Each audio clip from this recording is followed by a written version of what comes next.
Alright, so if you ever get this problem where the pressure plate doesn't want to fit onto the clutch or the transmission, the input shaft doesn't want to go all the way to the back and just gets stuck, doesn't want to come out,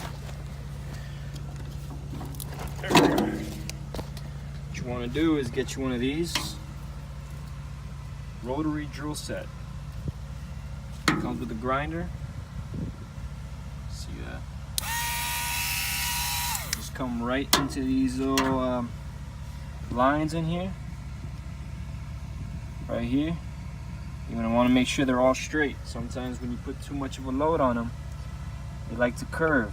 You're going to want to make sure they're nice and straight. See, this one can still use a little bit of work. See that?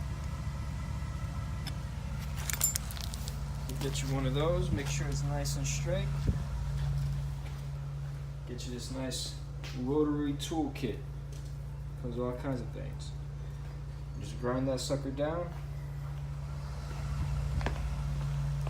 Once she's done, pressure plate will go right in and out. Usually happens is the load is too heavy. It bends this right here.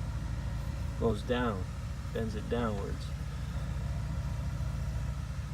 That's it. And then your final product